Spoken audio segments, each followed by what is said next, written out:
Well, hi folks, welcome to the Old Classic Car Channel. You find me in a secret storage location somewhere in Cheshire. There is a sale coming up towards the end of this week, this coming Friday to be precise, and I thought you might be interested to have a quick look around. There are a few cars entered, there's a fair bit of car parts, memorabilia, automobilia, that kind of thing, a few classic bicycles, a couple of motorbikes as well. So I thought I'll scoot over and have a bit of a wander around and just see what gems are coming up. You can view all the auction details over on the Ashley Waller website.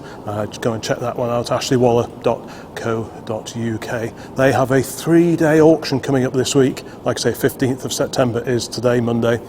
And the 3-day auction, and everything you'll see in this video is coming up for auction on Friday, so bear that in mind. If you want to register and have a bid at anything that features in this video, you'll need to pull your finger out and get a bit of a wriggle on. So it's Monday morning today, and the auction itself, I think, is this coming Friday. Right, let's have a bit of a wander around. There are quite a few boxes of car parts, auto jumble, so it's a little bit different than some of the previous auctions I've featured, which is why I thought I'd pop over and come and have a look. Let's go and see what we can see here today at this very large building. Like I say, there's a little bit of everything in this auction: cars, bicycles, spare parts, bit of automobilia and so on. And before I forget, I'm going to come through here and just have a look at some of the bicycles that are entered and other goodies. Bit of everything here. So let's have a quick look down here. This is a Vindec. Now, Brown Brothers Limited, made in England. Brown Brothers was at one time a huge supplier of just about everything. They used to produce huge catalogues of car accessories, motorcycle parts and accessories, and tools and everything. It was a huge volume. And amongst the things they sold were children's bicycles, and we are looking at a super original Vindec bicycle here. So what age is this? I love the curve of the top tube up there. That's a very, very stylish little bike. What child wouldn't want to receive that on Christmas Day? It looks to be in pretty good condition. The original paint is still pretty nice. Chrome will clean up a little bit, as will this. Just wants a bit of a wipe over with an oily rag. That's actually a lovely little bicycle. Next to that we have a Rally, a very smart example. So what sort of age are we looking at here? Shame the youthful assistant isn't with me, because he could probably date this one for me.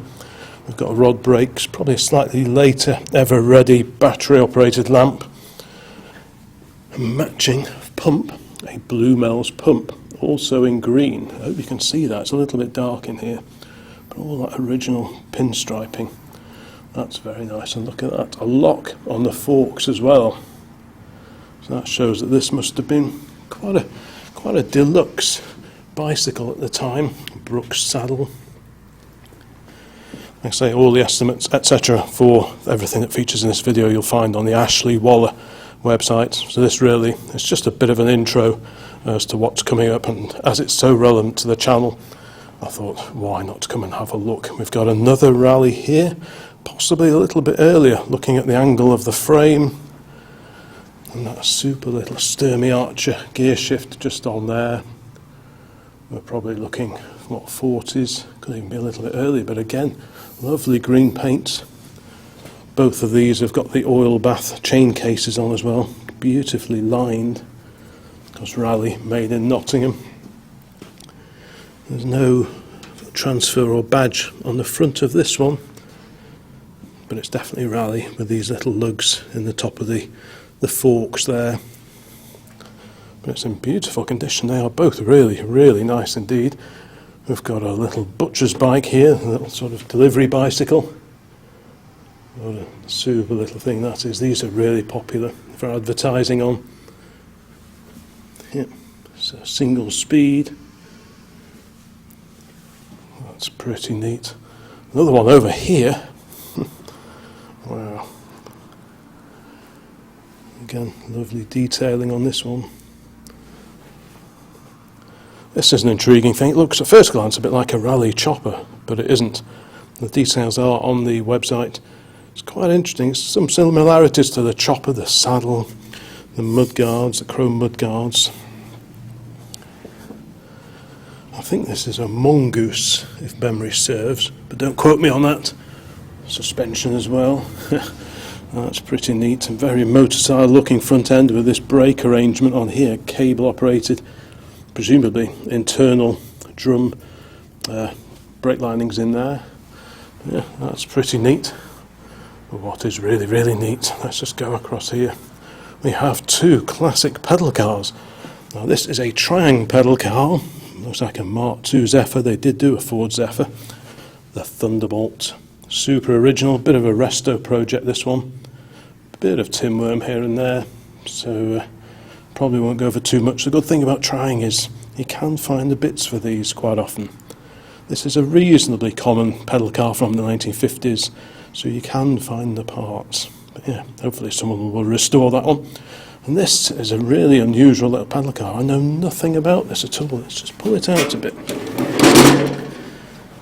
It's got little Lucas lamps on the top here, which may have been added at some point in time. But is this, I can't make my mind up if this is American or possibly Eastern European, possibly even French, I'm not sure. It doesn't look British to me, but more than that I can't really tell you. I can't see any maker's name on there at all. But it's all metal seat, adjustable metal seat, you can move it forwards. Proper steering wheel, looks to be original. Nothing on the back to give away the maker's details, but what a little cracker that is. I do like that. A little rocking motorcycle here. Like I say, there's a lot of stuff. There's a lot of general collectibles and so on, some little mini motors over here. So there's general collectibles and all sorts in this auction, really a bit of everything. Obviously I'll be concentrating mainly on the old car stuff, the bikes, car parts and related memorabilia. And yes, there are several classic cars entered into this Ashley Waller auction. The auction itself is taking place at their offices over near Jodrell Bank, which is home to the Lovell Telescope in leafy Cheshire, not a million miles away from the Swetnam Arms that we go to on a regular basis for the car meets over there. This is a secret storage facility which is not at Jodrell Bank. So I got special permission to come over here. So big thanks to Ashley Waller for letting me come and do this preview video. Like I say, there are a few cars here, not too many, but at least with not too many it gives us a chance to have a bit of a closer look. We begin with this early 1960s Daimler Dart, or SP250 as you should really call it, because that was the official name. Daimler were going to use the Dart title, but Dodge had something to say about that, given that they had the Dodge Dart and they weren't too chuffed with Daimler also using the Dart name. So these are fiberglass bodied, 2.5 litre V8 engine, the Edward Turner engine, which also made its way under the bonnet of the Daimler 2.5 litre or the V8 250, which was the Mark II Jaguar shaped Daimler. Daimler produced these when they were still an independent company, then Jaguar took them over and they continued with production. Jaguar, I think, were a little bit surprised that the body wasn't as rigid as it could be, and it wasn't unknown for these cars to have the door fly open when you were going around a sharp corner and there was a bump. So Jaguar did actually do a lot of engineering work on this, the SP250, just to sort of really bring it up to the standard that they were happy with. And they carried on production of the Daimler for some time after taking Daimler over. Nice old plate there as well. What do you call it? Tax disc as well. But very nice cars. Like I say, fiberglass coachwork, which is a real departure for Daimler. Daimler traditionally just used a regular steel and ash frame before that. But when they decided to produce this sports car, which was a real diversion from what Daimler were best known for, they went down the fiberglass route and came up with this hugely distinctive looking car with these big fins on the back, which was all very current for the time. Look at those. It's great how the rear light clusters have got the D for Daimler in there. It's a super looking thing, I think. For many years people were like, ooh, they would look a bit weird, and they do look distinctive. I'm not sure about weird, but they are very, very distinctive with this sort of funny snout on it. But over time, I think people have grown to quite like these actually, and they are very popular cars now. By all accounts, they do drive very nicely, and you've got that wonderful V8 soundtrack as well, so what's not to like? You've got these beautiful framed door glasses as well, which is very, very agreeable. Little seats in the back. I mean, you wouldn't really fit a great deal in there. It's probably best to put your sandwiches on the back seats. You're not going to fit in too many large people, so think of it as a 2 plus very occasional 2, and you won't go too far wrong. But that really is a good looking car. Like I say, all the estimates are on the website. I think this is sort of mid-20s, 25, 30, something in that kind of ballpark. But yeah, what a great looking car that is. And behind the Daimler, also going into auction this coming Friday, is PYK4E, this glorious Jaguar Mark II finished in navy blue. And it is a beautiful looking car. That's a 67 registration. The badge on the top of the rad there tells us it's got the 3.4 litre version of the engine, so the mid-size engine for the Mark II range. And many people in the know seem to think that that's actually the better engine. It was only about 10 brake horsepower down on the 3.8, and it was just that little bit revier as well by all accounts. So the 3.8 had a little bit more brake horsepower, a bit more torque, but as a driver's car, lots of people rate the 3.4 as the sweet spot with the Jaguar XK engine. Of course, the S-Type was also available with a 3.4 in it as well. This one, manual overdrive, got a Motolita wooden steering wheel on there. I think the estimate for this one is mid-20s as well. Let's just have a quick look inside and just check out the interior trim, because the interiors in these cars are beautiful when they're in good condition. But if you buy a poor one of these, you're going to be spending an awful lot of money fixing it up. This smells glorious, to be honest. I'll just lean in and just take in that beautiful dashboard. There you go, overdrive, it says there, just on the top of the steering column. You've got a period radio as well. Who's that made by? Motorola. Yep, good stuff. So manual box, Motorola radio, 3.4 litre engine. Beautiful interior, I have to say. And that shuts. Let's do that again, because that just shuts. That sounds beautiful. I'm really impressed with that. I've got a feeling I have seen this car at local shows over the years. Let's have a quick peer in here, looking at that proper Jaguar lap belts in the back. There we go, with a growler on. How cool is that? They really are stunning, stunning cars. The real sporting saloon of the 1960s, of course, based on the Mark I, which was around in the 50s. And again, that shuts really, really nicely. So we've got chrome wires on this one. Chrome work looks pretty good, as you can see.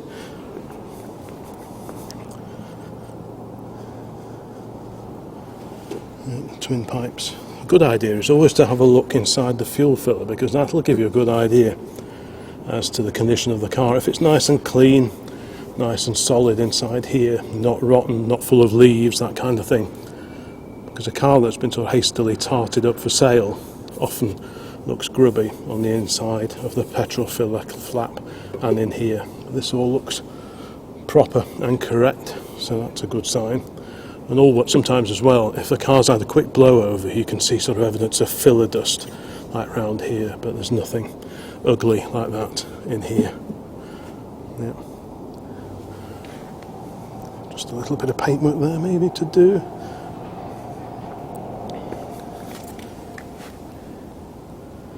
I'm not sure if there are viewing days available prior to the auction, so you'll need to contact the auction house to find out about that. You always have a good look inside, where the door skin folds around the frame, especially at the bottom where water can congregate. That's all looks pretty proper and correct there. Yeah.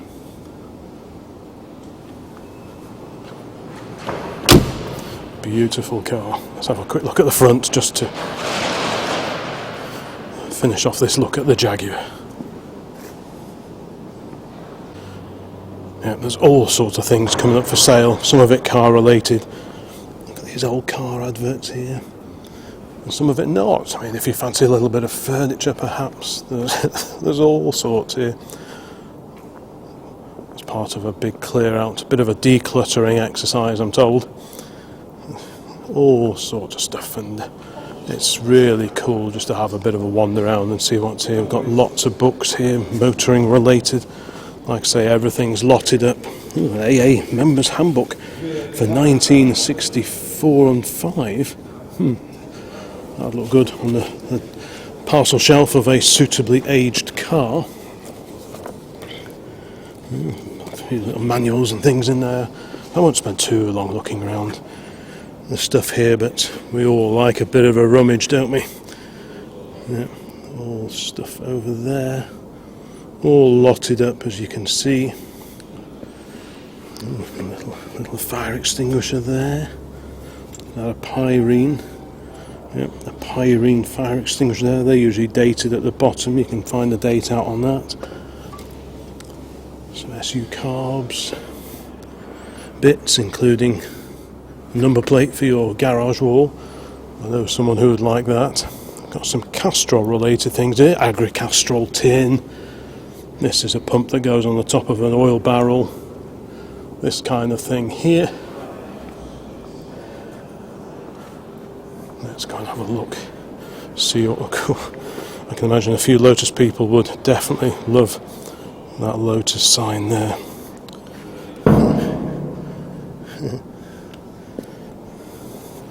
How about that shell? Wow, that off the side of a petrol station, presumably. That's certainly a pretty hefty shell sign there. Ooh, more number plate action over here.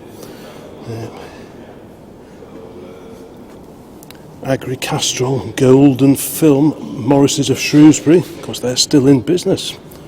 And that's a very nice little pyramid can of versatile tractor oil for universal application. Got a few random pourers there.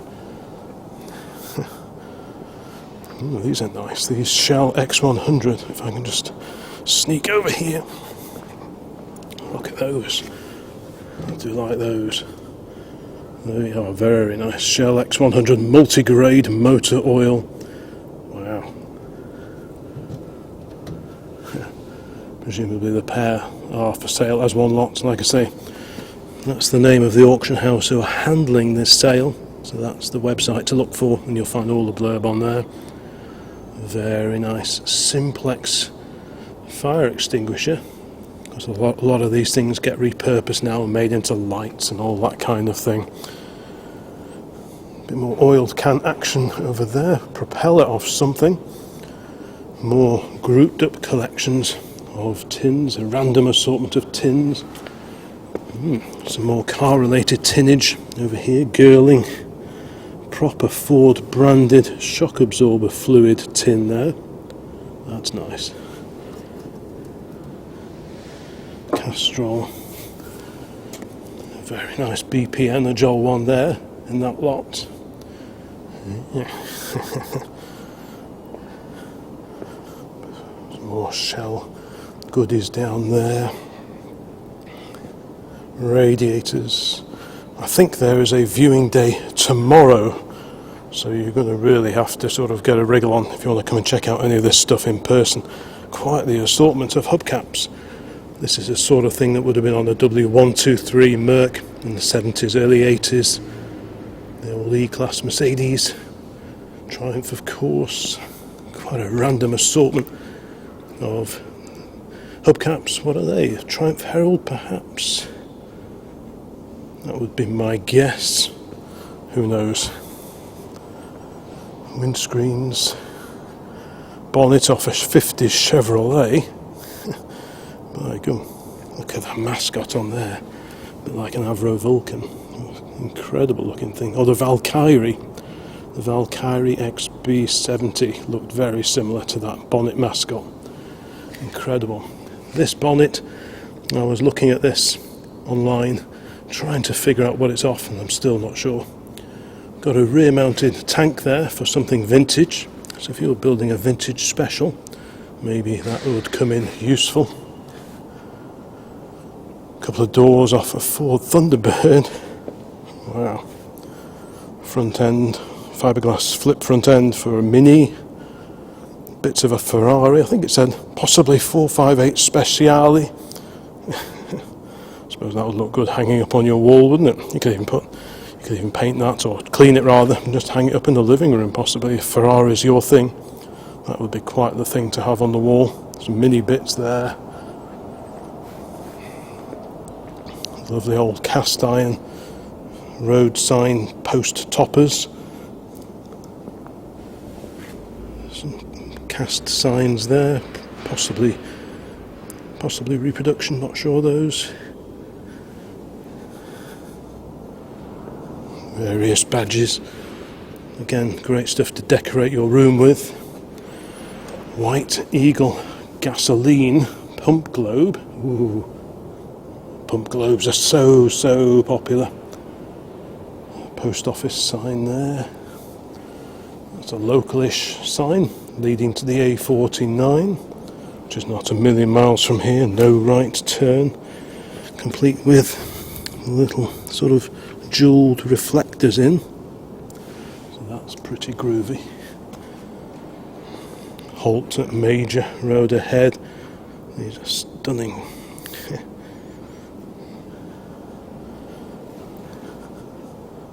Wow. Another Lotus, huge, presumably illuminated Lotus sign there.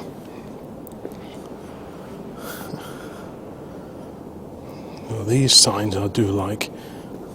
Those, you sometimes see those on a wall at preserved railways and such like. That's London, Midland and Scottish Railway, that one. But I do like those.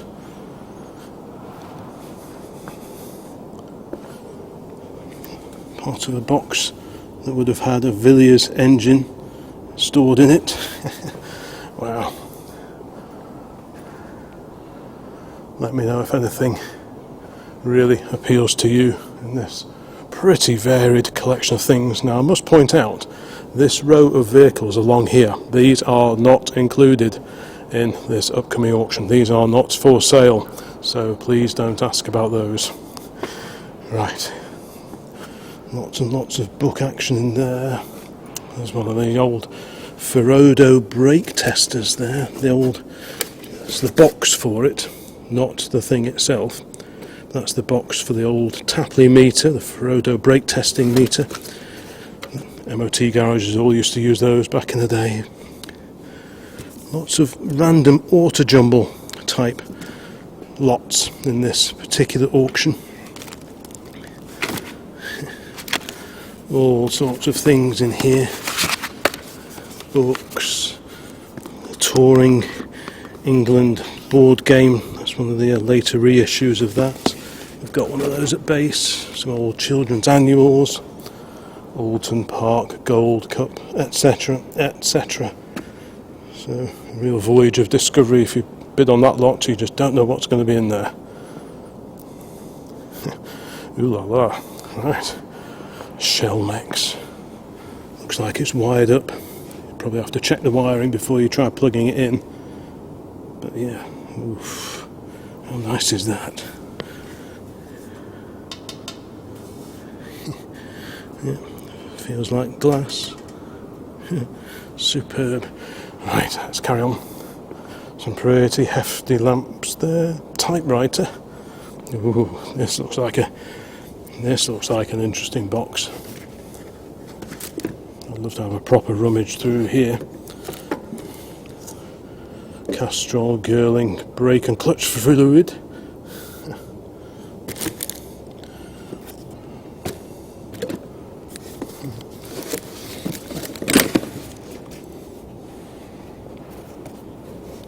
Let's have a look in here.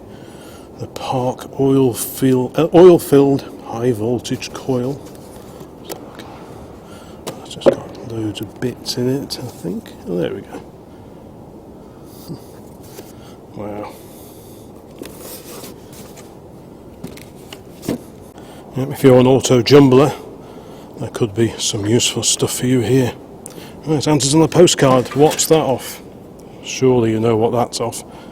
That's V12 E-Type, the Series 3 Jaguar E-Type. The fishtail exhaust, that's what sticks out under the rear valance and the back bumper. That was unique to the V12 E-Type. The earlier cars, the 600 cars didn't have this, but the V12s Most certainly did. And the reason I remember that is because many years ago when I had one of my Spitfires on the road, I actually got hold of one of these from somewhere, I had no idea where, and I actually had it on my Spitfire for a while, and that looked pretty distinctive, so I could do the same again perhaps. Right, put that back in there carefully. Yeah, lots and lots of bits. Look at the old cash register there. I will go and have a look at the other couple of cars in a moment. Speedos, various, including, what's this? Is that a Mark 1 Cortina? There we go, Cortina. Foot pump, the Dunlop Junior. Oof. More bits in here, got some 1100 rear lights there. Is that Mark 3 Cortina? Could be. More odds and ends in there. Yes. Mark 1 Cortina rear lights, as also used on certain TVRs. Is it a Grand Tourer?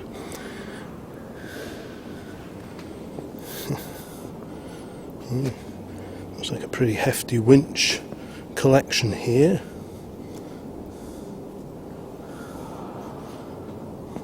Ooh, nice oil pump there, like those.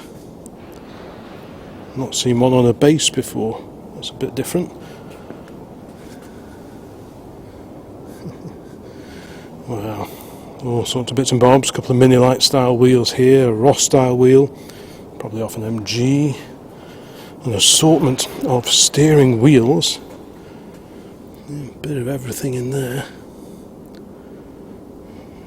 Can't quite see it, but in the photographs on the website there was one, I think, for a Triumph 2000 Mark 1. Right, like I say, the tractors, the Moggy, etc., they're not in the auction. Got some nice cases here. I quite like the idea of having a big case to go on the back of our Buick. That seems like quite a good idea. More random things here. What's this? Some sort of thing made out of old tax discs. So if you're a tax disc enthusiast, is this a blind? It's a window blind with old tax discs on it. I've never seen anything like that before. Crazy. Right, let's carry on down here. There's that amazing cash register there. Now, I did see on the website some panels for a standard. Where are they? I did see some. We've got a Nantwich and District Motor Club badge there. Riley RM Club as well. Bits and bobs in there. And where are those standard panels? There's also quite the assortment of 2-gallon petrol cans. I've been told that I remembered seeing something about some standard 8 and 10 bonnets and some Triumph Renown panels as well. You'll see those on the website. Apparently those are going through auction on Thursday, not Friday, for the stuff that you see here. Right, so we've got Pratt's, Shell, SO, Shell, SO. That's quite a nice one. War Department. That's just something that someone's painted on. But you've got War, I hope you can see this. War Department 1953 in raised lettering on the top there. So that's one of the rarer ones in that lineup. And we've also got, at first glance, what appears to be a plain 2-gallon can. But this one is for the GPO, the post office. So again, that is probably one of the most unusual cans out of this lineup of cans. Got some more signs up here. Right, let's carry on ambling in this general direction, and we'll have a look at the 2 other cars that are here on site today. Let's just go around there.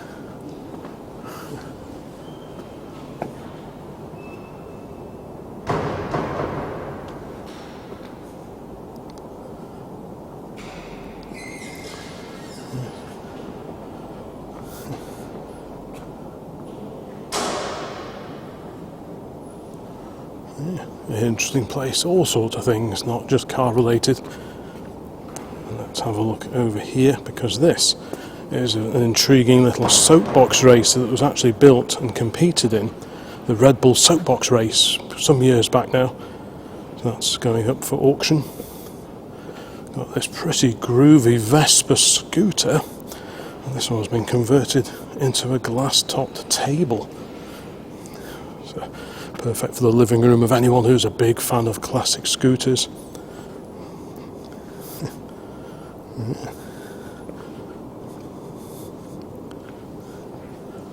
Little Yamaha from the 1970s alongside that. I won't try and identify it. If you know your old motorcycles, you'll know better than me what that is. What are we looking at here? Answers on the postcard. It's another Yamaha. No badges on the tank, but there's a badge there, so phew. Right, let's have a look at the last two cars that are also entered into this auction on Friday. I must apologise because on my way to the other two cars I couldn't help but notice a bit of classic lawnmower action, and regulars to the channel will know I do have a bit of a soft spot for old lawnmowers. My favourite was an old Atco Standard, which Harley keeps telling me off for selling. Incredible thing from the 1920s that was. We have got a few classic push mowers, but as of now, no classic petrol mowers. This has got the 4-stroke Briggs and Stratton engine in it. Whether that runs or not, who knows. There's a grass box there. Is that? I think that's probably for one of these mowers over here. Oof, that looks pretty tasty. I like the look of that one. Let's see if we can get around there and have a look. We just nip around here past. Let's go around here. Eek. Pretty hefty sets of air horns there. But yeah, look at this one here. Oof. That's a bit of a Bobby Dazzler. What make is that then? Let's just carefully get a bit closer.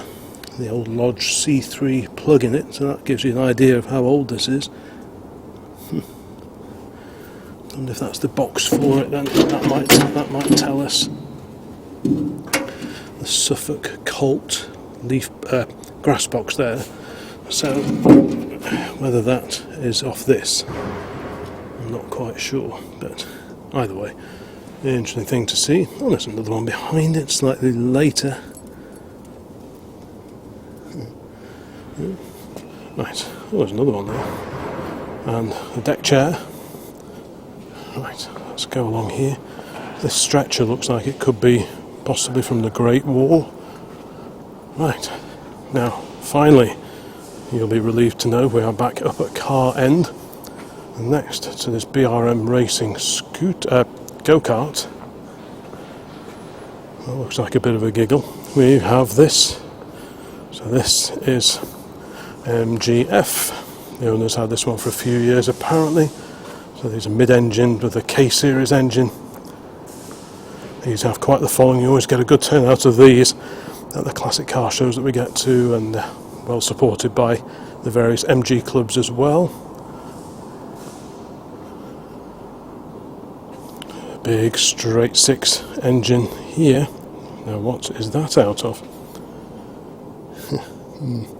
Triumph. Could be.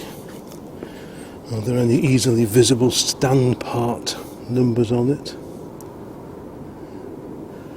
Not from where I'm sat. But the rocker cover reminds me a bit of Triumph. So I think I'll probably go with that. Right, got some little engines over there. And this one, the MG, I think this is a Mark III MG Midget. Very, very clean looking car, that one. Apparently it's had a heritage shell on this one, I was told before. And this one is quite unusual because it's got the round rear wheel arches, So most of the Spridgets that you see, the Healy Sprites and the MG Midgets, they have the much sort of squarer section rear arches. But for a time they did produce these with the curvy rear arches, which I think are a lot nicer looking. They didn't do it for too long. I think there was like a torsional region.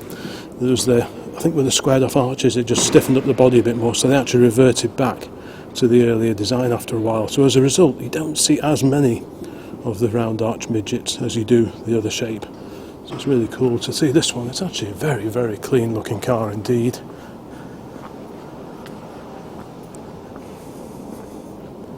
On a K plate, so about 1971 I would have thought.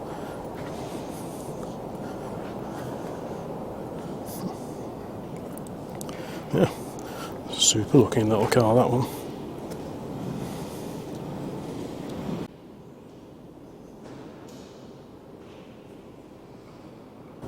And just leaning over here against the back wall, we've got two sides of modern era, BMW era Mini. They've been sectioned lengthwise, so presumably you could mount that on the wall perhaps, if you're into your Minis.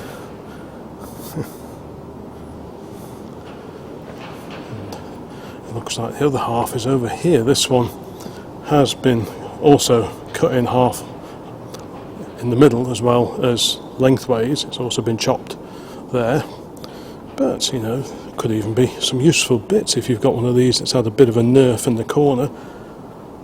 This could come in quite handy. Yeah, lots of furniture in this auction as well. So yeah, real bit of everything, this one.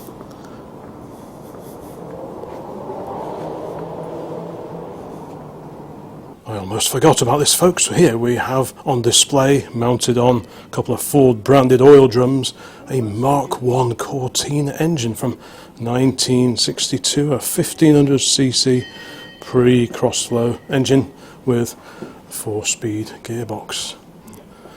Perfect for the living room of any classic Ford fan, I would have thought. So that's pretty neat to see. And down here, a super little proper factory authorised Morgan 3-wheeled pedal car. Cool. Very neat indeed. There is the brochure for it. Excellent.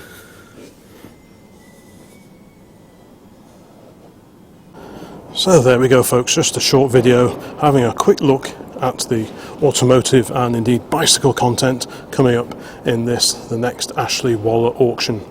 Like I say, I think there's a viewing day tomorrow, so contact the office of the auction company directly to find out more about that, times, location, that kind of thing, because this is, like I say, this is off-site. This is not at the auction company's premises near Jodrell Bank. This is elsewhere in Cheshire. So thank you so much for watching this particular video. Thanks for checking it out. Don't forget to give a like, leave a comment if you found it of interest, and if you'd like me to do more of these auction preview videos, because I really like doing them. And if you like watching them, well, I'll do my best to carry on with them. So again, big thanks for watching. Please subscribe, all that kind of thing, and there'll be loads more classic car related videos along very soon. So bye for now.